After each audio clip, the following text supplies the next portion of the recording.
அஸ்ஸலாமு அலைக்கும் my YouTube family, welcome to long distance diaries. இன்னைக்கு இந்த வீடியோவில் நம்ம என்ன பார்க்க போகிறோம் அப்படின்னு பார்த்தீங்கன்னா, ஜோயா பர்த்டேக்கு வந்து ட்ரெஸ் பர்ச்சேஸ் பண்ணுறதுக்காக நான் என் ஆன்ட்டி ஃபேமிலி கூட போயிருந்தேன். அந்த விளாக் தான் பார்க்க போகிறீங்க. வாங்க வீடியோக்குள்ளே போகலாம்.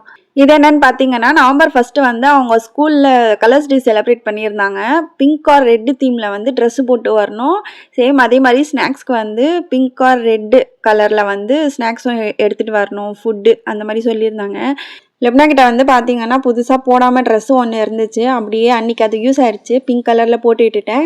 ஸ்நாக்ஸ்க்கு வந்து ஜோயாக்கு மில்க் ஷேக் வாங்கி கொடுத்துட்டேன். அவள் சாக்லேட் மில்க் ஷேக் தான் வேணும்னு சொல்லி கேட்டிருந்தா. வாங்கி கொடுத்துட்டு லுப்னாக்கு வந்து பிங்க் கலரில் இருக்கணும்னு சொல்லிட்டு இந்த கோவா மில்க் ஷேக் இருக்கு இல்லையா, அதுவும் வாங்கி கொடுத்துருந்தேன். அதுவே அவள் எடுத்துகிட்டு போயிட்டான் அன்றைக்கி. இது ரெண்டுமே பார்த்தீங்கன்னா ஒரு நாள் முன்னாடி இன்ஸ்டாமார்ட்டில் ஆர்டர் போட்டு வாங்கி ஃப்ரிட்ஜில் வச்சு விட்டுட்டேன். ஒவ்வொரு டைமும் பார்த்தீங்கன்னா லுப்னாக்கு மட்டும் இந்த மாதிரி ஃப்ரூட்ஸ் டே, கலர்ஸ் டே, ஃபுட் டேன்னு சொல்லி செலிப்ரேட் பண்ணும்போது ஜோயா வந்து ஸ்கூலுக்கு அன்றைக்கெலாம் சேடாக போவாள். அவளுக்கு மட்டும் பண்ணுறாங்க, எனக்கு பண்ணவே மாட்றாங்கன்னு சொல்லிட்டு. பட் பார்க்க போனால் அவள் படிச்சுட்டு இருந்த ஸ்கூலில் இதை விட கிராண்டாக பண்ணியிருக்காங்க அவளுக்கு. எல்கேஜி யூகேஜி படிக்கிற பசங்களுக்கெல்லாம் வந்து பார்த்திங்கன்னா எமோஜி டே, ஃப்ரூட்ஸ் டே, கலர்ஸ் டே, ப்ளூ டேன்னு சொல்லிட்டு இந்த மாதிரி நிறைய அப்பப்போ செலிப்ரேட் பண்ணுவாங்க. ஜோயா படிச்சுட்டு இருந்தப்போ கூட அந்த மாதிரி தான் எங்கேயாச்சும் ஜஸ்ட்டு செலிப்ரேட் பசங்களை சொல்லிட்டு இந்த மாதிரி அவங்களே ஃபோட்டோஸ் மட்டும் எடுத்து பேரண்ட்ஸ்க்கு சென்ட் பண்ணி விட்டுறாங்க. பட் அவள் படிச்சுட்டு இருந்த ஸ்கூல்லலாம் பார்த்திங்கன்னா ஃபுல்லாக ஸ்கூலே வந்து டெக்கரேஷன் பண்ணியிருப்பாங்க. ஃபுல் அண்ட் ஃபுல்லாக டெக்கரேஷன் பண்ணி வெளியில் வந்து ஃபோட்டோ பூத்லாம் வச்சுருப்பாங்க. செம்ம சூப்பராக இருக்கும். பேரண்ட்ஸ் கூட அலோ பண்ணுவாங்க. பார்க்கவே செம்ம சூப்பராக இருக்கும். அந்த மாதிரிலாம் இங்கே பண்ணுறது கிடையாது. இங்கே ஜஸ்ட்டு சொல்லி விட்டுடுறாங்க. அவங்களே கிளாஸில் பசங்களை வச்சு ஜஸ்ட்டு ஃபோட்டோ எடுத்து அனுப்பி விட்டுறாங்க. ஒரு சில டைம் வந்து அது கூட இல்லை.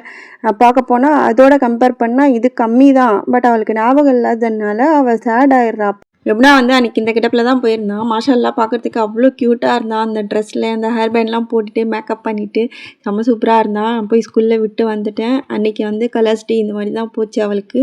இது என்னென்னு பார்த்தீங்கன்னா, ஜோயா பர்த்டேக்கு வந்து ட்ரெஸ்ஸு பர்ச்சேஸ் பண்ணுறதுக்காக ஜோயா லுப்னா 2 பேர்த்துக்கும் ஈஸி பை கூப்பிட்டு போயிருந்தேன். நவம்பர் 4 அன்றைக்கி ஈவினிங் தான் போயிருந்தேன். நானும் என் சித்தி ஃபேமிலியும் சேர்ந்து போயிருந்தோம்.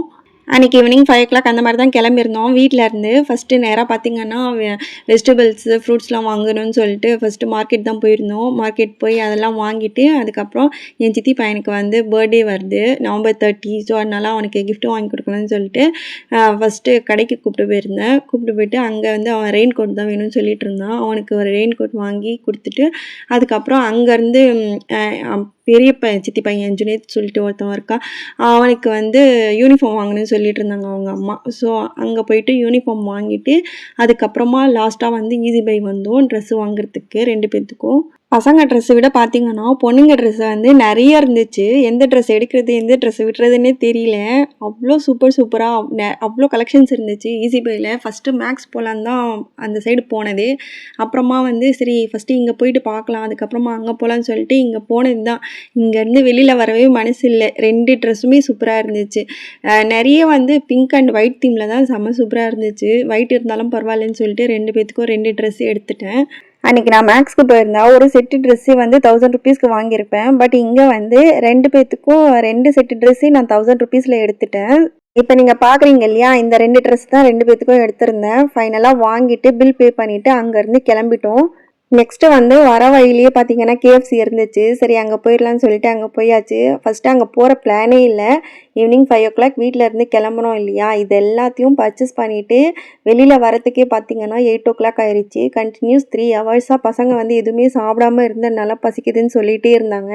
ஸோ அதனால் வந்து வர வழியில் ஐஸ்கிரீம் ஏதாச்சும் இருந்தால் வாங்கி கொடுக்கலான்னு சொல்லி பார்த்துட்டே வந்தோம். அன்றைக்கின்னு பார்த்து ஒரு சின்ன கடை கூட எதுவுமே இல்லை. அங்கே வர வழி ஃபுல்லாக ஃபுட் ட்ரக்ஸ்லாம் நிறைய இருக்கும். அன்றைக்கி ஒன்று கூட ஓப்பன் ஆகாமல் இருந்துச்சு. சரி அதனால ஃபைனலாக வந்து இங்கே போயிட்டு வந்துடலாம்னு சொல்லிட்டு உள்ளே கூப்பிட்டு போயிடுச்சு.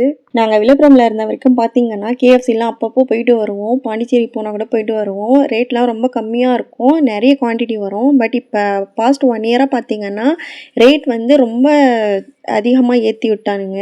எதுக்கு இந்த மாதிரி ரேட் வச்சு விற்கிறானுங்கன்னே தெரிய மாட்டுது.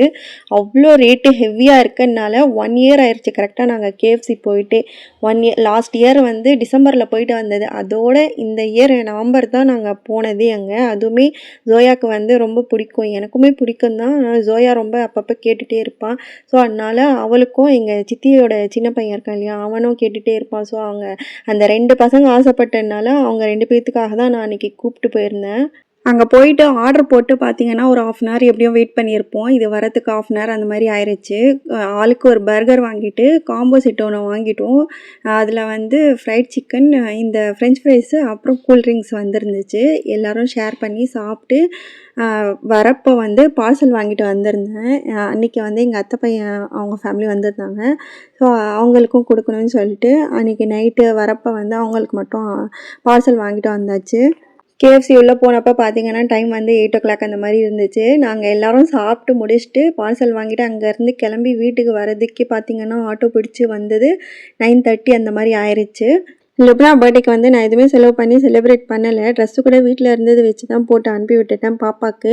ஸோ அதனால் ஜோயா பர்த்டேக்கு வந்து ட்ரெஸ்ஸு வாங்குறப்ப அவளுக்கும் சேர்த்து ட்ரெஸ்ஸும் வாங்கிட்டு இங்கே கூப்பிட்டு வந்துட்டேன்.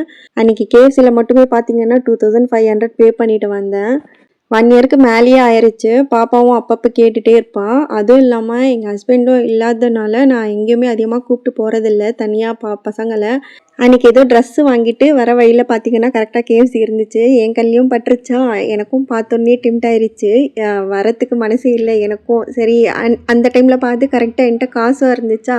ஸோ பாப்பா கூட ரொம்ப நாளாக கேட்டுகிட்டே இருக்காளே, காசு இருக்கப்பயாச்சும் கூப்பிட்டு போயிட்டு வந்துடலான்னு சொல்லிட்டு சான்ஸும் இருந்ததுனால போகிறதுக்கான, அதுவும் இல்லாமல் காசும் கையில் இருந்ததுனால கூப்பிட்டு போயிட்டு வந்துட்டேன். பசங்க எல்லோரும் ஹாப்பி. அன்றைக்கி எனக்கு இருந்த ஒரே ஒரு குறை என்னென்னு பார்த்தீங்கன்னா, என் தம்பி பையன் அனஸ் இருக்கான் இல்லையா, அவனும் என் தம்பி ஒய்ஃபு 2 பேரும் ஊரில் இல்லை. நாங்கள் போன அன்றைக்கி அவங்கள ரொம்ப மிஸ் பண்ணேன் நான். அவங்களும் இருந்திருந்தா நல்லா இருந்திருக்குமேன்னு சொல்லிட்டு. அது மட்டும்தான், வேறு எதுவுமே இல்லை. ஹாப்பியாக போயிட்டு வந்தோம். அன்றைக்கி அவனும் இருந்திருந்தா இன்னும் கொஞ்சம் எக்ஸ்ட்ரா ஹாப்பியாக இருந்திருக்கும். என்னென்னா என் பசங்களை வந்து கொஞ்சம் சத்தாய்ச்சிட்டே இருந்திருப்பான். கொஞ்சம் இல்லை, அதிகமாகவே சத்தாய்ச்சிட்டு இருந்திருப்பான். நானும் வந்து அவனை திட்டுற மாதிரி திட்டிருப்பேன். அவ்வளோதான், இதுதான் நடந்திருக்கும். இதெல்லாம் வீட்டுக்கு வந்து ஓப்பன் பண்ணி பார்த்துட்டு இருந்தது. அவங்கவுங்க திங்ஸ் வந்து அவங்கவுங்க எடுத்துகிட்டு போயிட்டாங்க வீட்டுக்கு. இப்போ ஓப்பன் பண்ணி பார்த்துட்ருக்கான் இல்லையா, இதுதான் இவன் செலக்ட் பண்ணி எடுத்திருந்தான் அன்றைக்கி. இந்த மாதிரி டைப்பில் உள்ள ஸ்வெட்டர் மாதிரி கூட யூஸ் பண்ணிக்கலாம். வெளியில் வந்து ரெயின் கோட் மாதிரி கூட யூஸ் பண்ணிக்கலாம். இங்கே வேலூரில் வந்து மழை இல்லைன்னா கூட வெயில் அதிகம் இல்லையா, சம்மர் டைம்லலாம் வெளியில் போயிட்டு வரவே முடியாது. ஸோ அதனால் வந்து நானும் எங்கள் சித்தியும் ஒரே மாதிரி ஒரே கலரில் 2 அம்ப்ரெல்லா வாங்கியிருந்தோம். இது வந்து எங்கள் சித்தி தான் வாங்கி கொடுத்துருந்தா எனக்கு. இது என்னென்னு பார்த்தீங்கன்னா, நவம்பர் 8 அன்றைக்கி வந்து ஒரு பார்சல் ரிசீவ் ஆச்சு. குவைத்லேருந்து எங்கள் ஹஸ்பண்ட் தான் சென்ட் பண்ணி விட்டுருந்தாரு. 8 kg பார்சல்லு ஃபுல்லாகவே சாக்லேட்ஸ் தான் சென்ட் பண்ணி விட்டுருந்தாரு. அதில் 2 மட்டும் டிப்பு வந்துருந்துச்சு. மற்ற எல்லாமே வந்து ஃபுல்லாக பசங்களுக்கு சாக்லேட்ஸ் தான் சென்ட் பண்ணி விட்டுருந்தாரு. இங்கே சிதம்பரம் இருக்கு இல்லையா, அங்கே வந்து அந்த ஊருக்கு வந்து ஒரு பையன் வந்திருந்தான் அவங்க கம்பெனிலேருந்து. அந்த பையன்கிட்ட தான் கொடுத்து விட்டுருந்தாங்க. அவன் வந்து கொரியரில் போட்டு விட்டுட்டான். ஒரு நாள் முன்னாடி கொரியர் போட்டுவிட்டா, நான் வந்து கொரியர் சார்ஜஸ் அவனுக்கு ஜிபே பண்ணி விட்டுட்டேன். மறுநாளே வந்துருச்சு. எஸ்டி கொரியரில் தான் போட்டு விட்டுருந்தான். அந்த தம்பிக்கிட்ட வந்து எங்கள் ஹஸ்பண்ட் எங்கள் அம்மா வீட்டு அட்ரஸ் தான் கொடுத்து விட்டுருந்தாங்க. ஸோ இந்த பார்சல் வந்து நேராக எங்கள் அம்மா வீட்டுக்கே வந்துருச்சு. நான் வந்து அன்றைக்கி ஈவினிங் போயிட்டு பார்த்து ஓப்பன் பண்ணி எல்லாேருக்கும் பிரித்து கொடுத்துட்டு, நானும் என் பசங்க சாக்லேட்ஸ்லாம் எடுத்துகிட்டு வீட்டுக்கு வந்துட்டேன். 2 kg dark compound and 1 kg வந்து கொக்கோபுட்ரா வந்துருந்துச்சு. அது வந்து அப்படியே ஃப்ரெண்ட் கிட்ட கொடுத்துட்டேன். ஏன்னா அவங்க தான் நாங்கள் கேட்குறப்பெல்லாம் ப்ரௌனி செஞ்சு கொடுப்பாங்க எங்களுக்கு. அவ்வளோதான் ஃப்ரெண்ட்ஸ், இதோட என் வீடியோ வந்து எண்டுக்கு வந்தாச்சு. என் வீடியோ பார்த்து நீங்கள் எல்லாரும் என்ஜாய் பண்ணியிருப்பீங்கன்னு நான் நம்புகிறேன். என் வீடியோ பிடிச்சிருந்தா கண்டிப்பாக லைக் பண்ணுங்கள், கமெண்ட் பண்ணுங்கள், ஷேர் பண்ணுங்கள் அண்ட் மறக்காமல் சப்ஸ்கிரைபும் பண்ணிவிடுங்க. நெக்ஸ்ட் வீடியோவில் மீட் பண்ணுற வரைக்கும் அன்டில் தென் உங்கள் லைஷா சுஜா. Take care and bye.